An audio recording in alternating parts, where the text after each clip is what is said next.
Moscow. In less than 30 years, Europe's largest and most populous city has become a modern megalopolis. Capital of Russia, the largest country in the world, Moscow has preserved in its center the architectural traces of its long history. Facing the Kremlin on Red Square, these onion domes, recognizable above all, St. Basil's Cathedral amazes with its originality.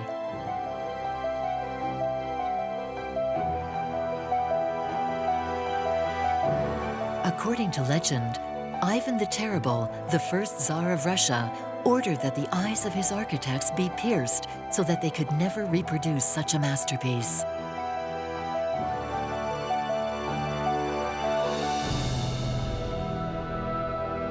This cathedral, formed by several chapels, is today a museum, one of the most visited in the country.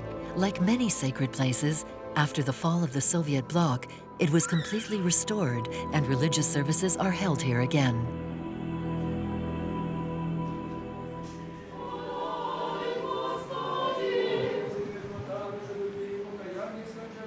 Irina and her family are among the handful of Muscovites who are bringing life to this monument. Every Sunday morning, they come to attend the service.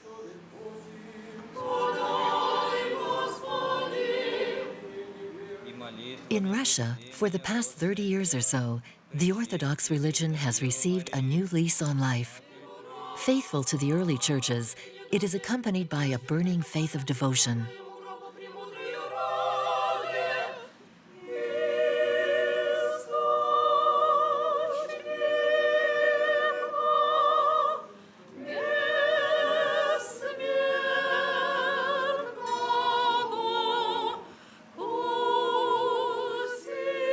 During the services, no organ, no instruments, only the human voice carries the prayers.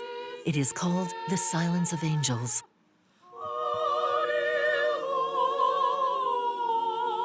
Legend has it that when they saw the Son of God become human, the angels fell silent and men resumed their singing to the glory of God.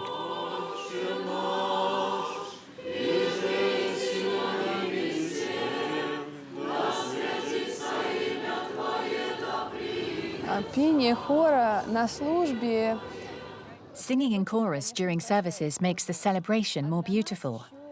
And for us, it also symbolizes the Song of Angels by God's side. Furthermore, we're driven by the desire to get more involved in the service. So when we sing, we feel even more joy.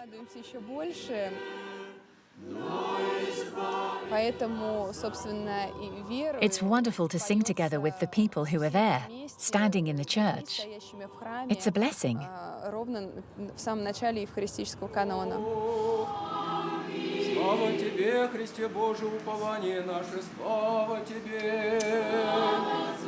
At the end of the celebration, the faithful come to bow on the tomb of the patron saint of Moscow, St. Basil the Blessed, as if to become closer spiritually.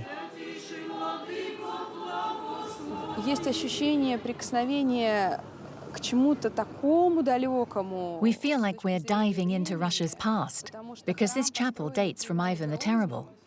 And for me, it's very touching to get closer to what was happening at the time, to be connected to history, if only for a second.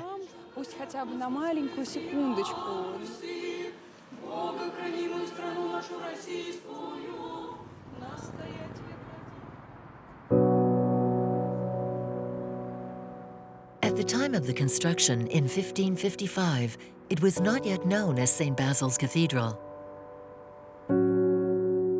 After his victory in Kazan against the Tatars, Ivan the Terrible, first Tsar of Russia, built this cathedral. It was formed of several chapels to celebrate the triumph of Orthodox faith against Islam and the unification of Russia into a huge empire. The colored domes crown each of the 8 chapels, symbolizing the 8 battles that led to victory against the Tatars. A complex connected by galleries, which surround the central church, surmounted by an octagonal roof, the Church of the Intercession of the Virgin.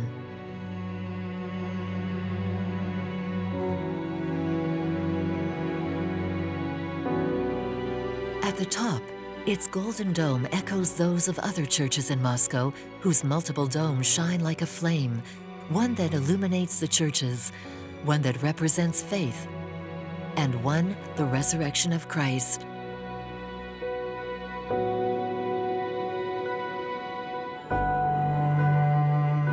St. Basil's geometric patterns with their bright colors, unique in Orthodox architecture, have aroused surprise throughout history.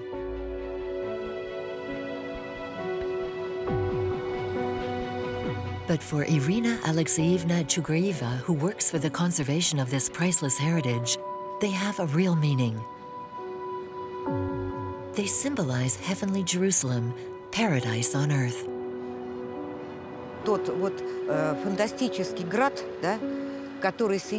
It's like a fantastical city. Several chapels form a circle between them, and it makes us think of the image of the Holy City, or of the sky, from where incredible colors emerge.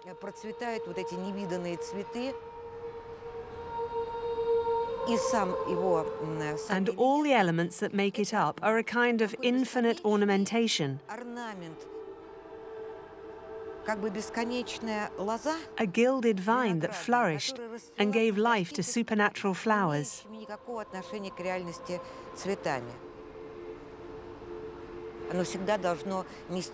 It must elevate us spiritually and bring us closer to a form of beauty that has no equal on earth.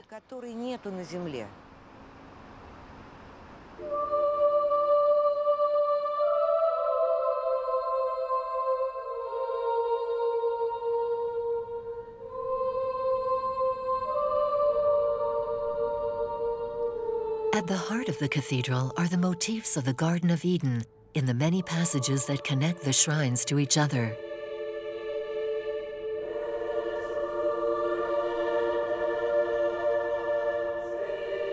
The various chapels of St. Basil's complex were built in only 6 years, an incredible speed for the time. They are attributed to a Russian architect, Postnik Yakovlev, but there is still doubt as to the real identity of their creator. Some compare the cathedral with Indian palaces. Some still today search for shared Islamic architectural features.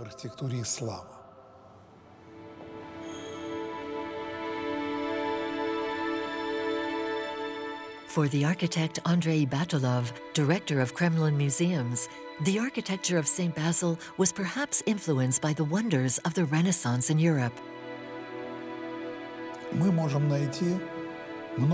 Many representations similar to the plans of this cathedral can be found in Renaissance architectural treatises. Of course, we cannot forget the many church drawings by Leonardo da Vinci.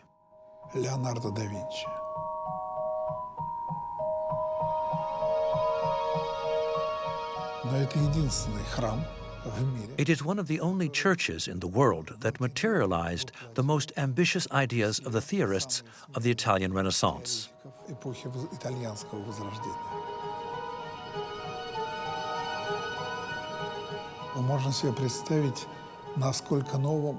One can then imagine how new it was for Moscow, where traditional medieval Russian architecture reigned at that time.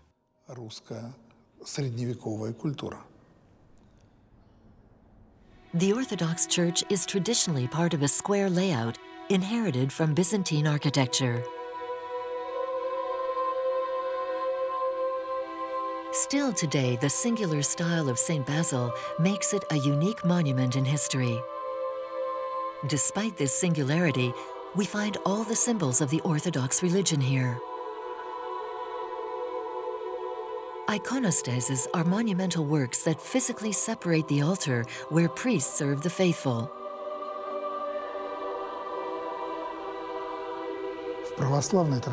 In Orthodox tradition, the altar must be hidden just as the Temple of Jerusalem was hidden in the Old Testament. It is a sacred place, and only the first priest should have access to it. For the altar is the place of the sacred ceremony of the Eucharist. where bread and wine are converted into the flesh and blood of Christ. To preserve its sacred dimension, this ceremony should not be seen by the uninitiated.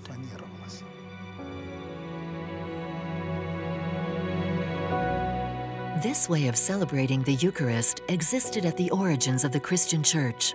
Only the Orthodox have kept it. For them, the iconostasis is a passage through which the faithful can contemplate eternal life. The icons are not simple pious images representing Christ or the saints. They are revered as if they were the saint himself. And miraculous powers are often attributed to them.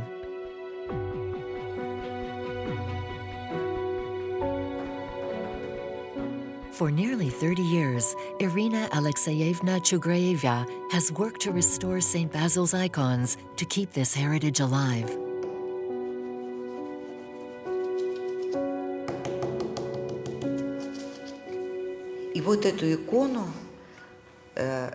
This icon was almost destroyed. As it's a very old icon, it required a thorough restoration and needs regular monitoring and care. We noticed that the winter cold had damaged some areas, so we applied special bandages that I am removing. The layer of paint can be saved thanks to this process.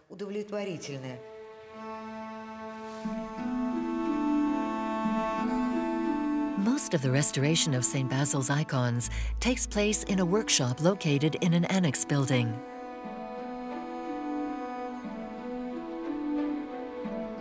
To bring out the divine in its wooden base, the restorers rely on the work of the great icon painters. If the painting's realism is based on the traditional perspective, in the icons, it's the contrary. The lines of flight move away to show spirituality and make visible the inner light of the holy figures.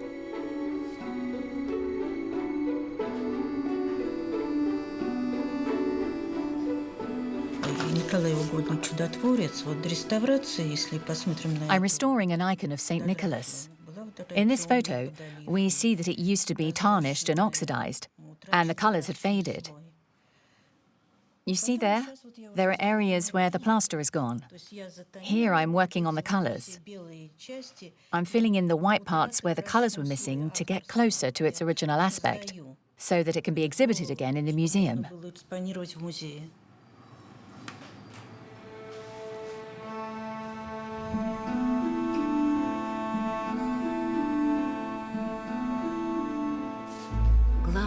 The main mission of the iconographer is to enter the universe of the icon, to understand in what style, how it was made, and to feel its predestination. There are no trivial details.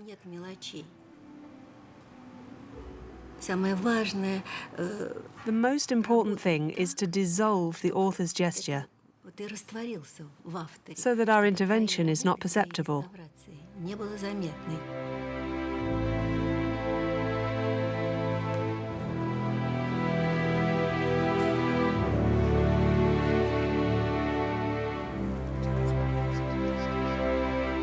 The exceptional collection of St. Basil's Museum contains more than 800 objects, including icons dating from the 16th century.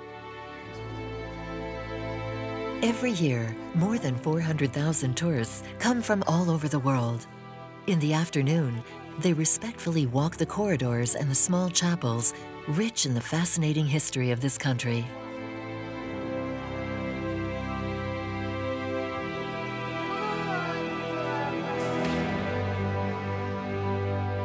As St. Basil's Cathedral is no longer the important place of worship it once was, the religious community turns to other shrines.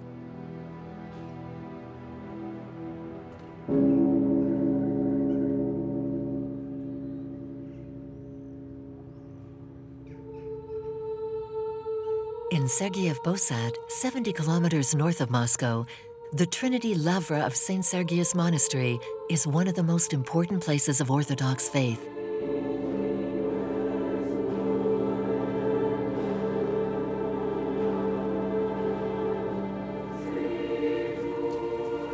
On July 18th, pilgrims from all over Russia gather to attend the liturgy of the Great Patriarch, head of the Orthodox Church.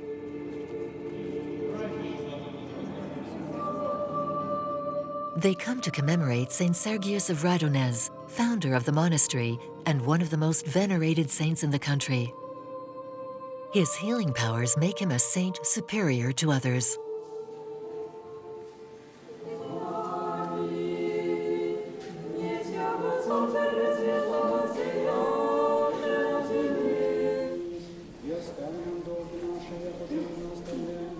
Irina makes this pilgrimage every year to unite her faith with that of an entire people.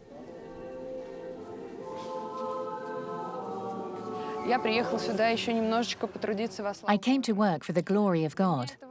For me, it is important because 3 years ago, my husband and I, we'd worked in the Cathedral of Christ the Saviour, and by God's mercy, our long-awaited daughter was born. She is our firstborn, so she is very precious to us.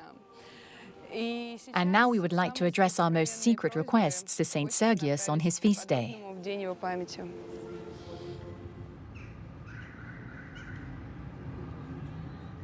Built in 1337, the Trinity Lavra of St. Sergius Monastery includes more than 50 buildings, of which the most important is the Assumption Cathedral, built like St. Basil's by Ivan the Terrible.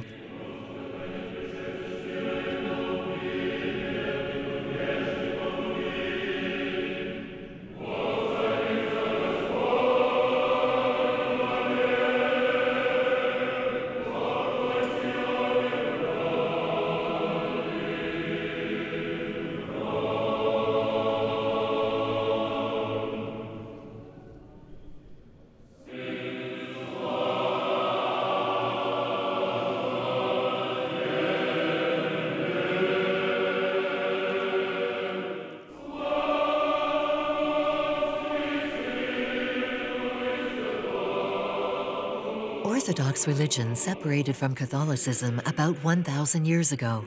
Its rites immerse its faithful in an atmosphere of intense meditation.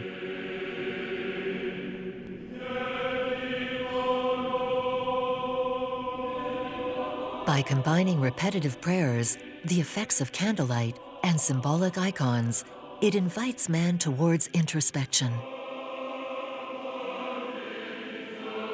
After decades of Soviet oppression, the faith of the Russian people is once again expressed with fervor. Practitioners have grown from 20 to 70% of the population in just 30 years. Today, it brings together 200 million faithful, most of them in Russia.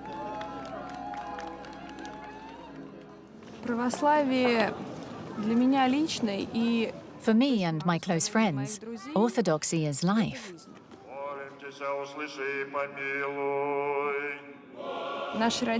Our parents didn't have our luck. They lived at a time when religion was forbidden and believers persecuted. Many were afraid to practice. Others hid their beliefs.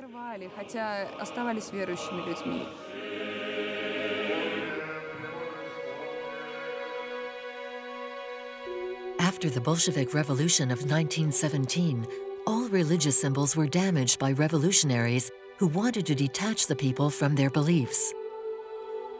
Father Makary Veretennikov, a member of the seminary of St. Sergius, looks back on this tormented period in history. The church had become excessive, embarrassing, and a disturbance. And from the aftermath of the revolution, the church began to be persecuted. Believers began to be killed, especially those who preached, and churches and monasteries were closed.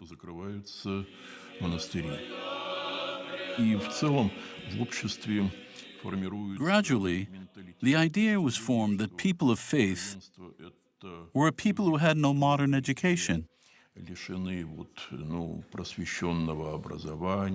that they remained anchored in the past. And this is, in short, the result of massive atheist propaganda.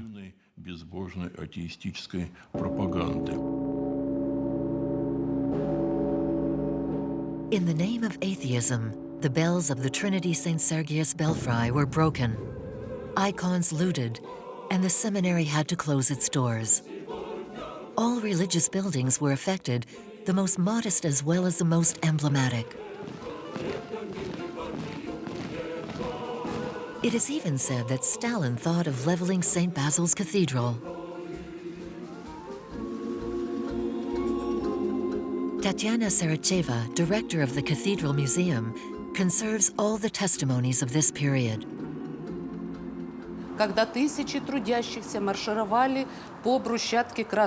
While thousands of workers marched on the cobblestones of Red Square, the idea of destroying the cathedral emerged.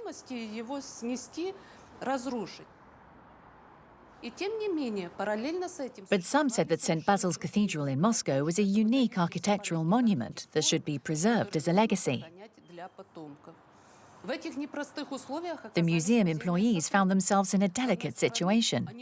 On one hand, religion, and on the other, the will to safeguard this historic monument. If the cathedral was not destroyed, the management of the newly created museum had to deal with the revolution. Supported by historians, the Guardians concealed the works, especially the icons, so that they would not be destroyed by the Bolsheviks. They installed anti-religious exhibitions in the cathedral walls. These were intended to discourage religion by affirming that religion is the opium of the people. For a long time, iconostases displayed the quotations of Karl Marx, Friedrich Engels, Lenin, Stalin.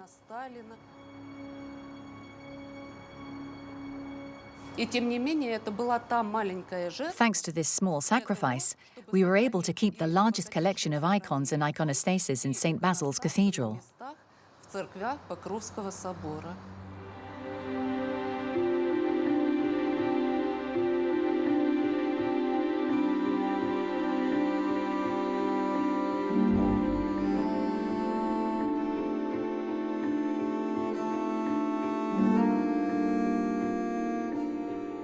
The most precious representations of St. Basil have also escaped the Bolsheviks. They say he was the only individual feared by Ivan the Terrible. Basil was an ascetic, a very pious individual who lived in extreme poverty and publicly denounced the Tsarist regime. Little by little, his character settled in the hearts of the Muscovites.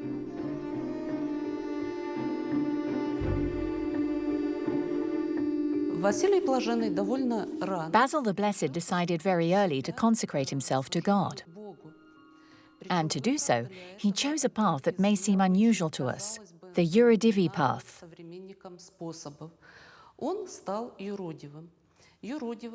The Eurodivi, or Fool for Christ, was a particular religious movement very widespread in medieval Russia.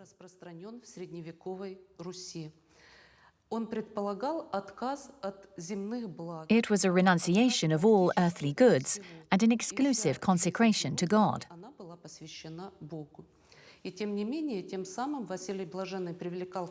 In any case, Basil the Blessed attracted the attention not only of the people, but also of the lords, which allowed him to present their grievances and concerns.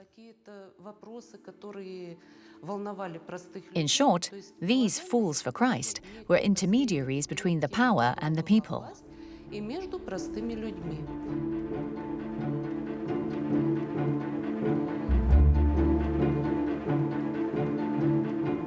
Basil died while the cathedral was being built.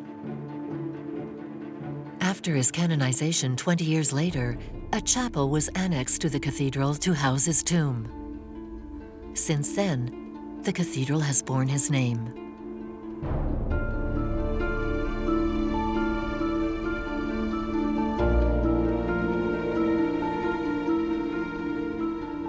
As night falls over Moscow's capital, the vibrant colors of St. Basil's Cathedral shine in Red Square, an affirmation of the resilience of human faith in the face of the chaos of history.